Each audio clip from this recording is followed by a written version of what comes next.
Indian air force की ओर से 22 साल पहले जो सपना देखा गया था वह पूरा होने जा रहा है। आपको पता है, इतने सालों की मेहनत के बाद एयरफोर्स को हल्का लड़ाकू विमान मिल गया है।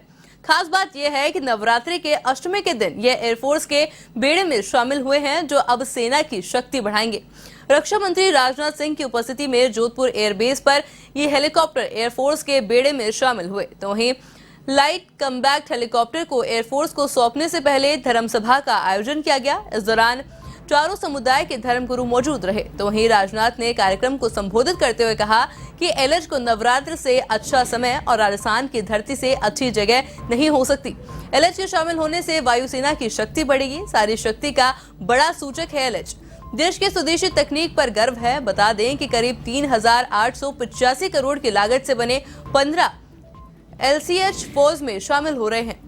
3 एलसीएच बेंगलुरु से जोधपुर पहुंच चुके हैं। बाकी 7 हेलीकॉप्टर भी अगले कुछ दिन में यहां पहुंच जाएंगे। इस स्क्वाड्रन के लिए एयरफोर्स के 15 पायलट्स को भी ट्रेनिंग दी गई है। इन हेलीकॉप्टर की तैनाती से सीमा पर आतंकी गतिविधियों पर विराम लगेगा। लाइट कम्बैक्ट हेलीकॉप्टर को सरकारी कंपनी हिंदुस्तान एरोनॉटिक्स लिमिटेड ने विकसित किया है। इसका मुख्य उद्देश्य हाई एल्टीट्यूड वाले क्षेत्र में सेना को घातक कॉम्बैक्ट कैपेसिटी उपलब्ध करवाना है। Force, Indian Army, Indian Navy and Indian Coast Guard. Friends from press.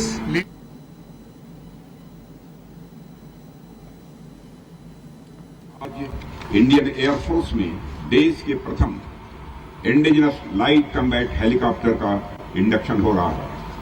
प्रचंड शक्ति, प्रचंड वेग और प्रचंड प्रहार की क्षमता वाले इस एलसीएच का इंडक्शन हमारी एयरफोर्स की कैपेबिलिटीज में बढ़ोतरी के साथ साथ रक्षा उत्पादन क्षेत्र में आत्मनिर्भरता की ओर भी यह एक बड़ा कदम है। अमृतकाल की प्रारंभिक वेला में इस पराक्रमी एलसीएच का इंडक्शन देश की आजादी के शताब्दी वर्ष तक इंडियन एयरफोर्स को दुनिया की सर्वश्रेष्ठ एयरफोर्स बनाने में आपके संकल्प को दर्शाता है। साथ ही यह शताब्दी वर्ष तक रक्षा उत्पादन क्षेत्र को पूर्ण आत्मनिर्भर बनाने के आपके संकल्प को भी दिखाता है। इसके लिए मैं Indian air force, Hindustan aeronautics limited और इस आयोजन से जुड़े समस्त लोगों को अपनी ओर से हार्दिक बधाई देता हूं और शुभकामनाएं भी देता हूं। एलसीएच जैसा सूरमा के इंडक्शन समारोह के लिए आदिशक्ति महादुर्गा की उपासना के पर्व नवरात्र अच्छा समय और राजस्थान की धरती से उपयुक्त कोई जगह शायद ही कोई हो सकती थी। साथियों, देश में जब जब वीरों के शौर्य और पराक्रम की चर्चा होती है और किसी राज्य का नाम स्वतः जुबान पर चला आता है तो वह राज्य और कोई नहीं बल्कि वह स्थान राजस्थान ही होता है। महाकवि कालिदास की प्रशंसा में आप लोगों ने एक श्लोक सुना होगा।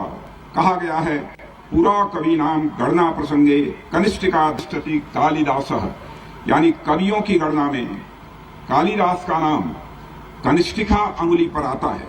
और आप लोग जानते हैं कि हमारे हाथ में सबसे छोटी उंगली का नाम ही कनिष्ठिका होता है।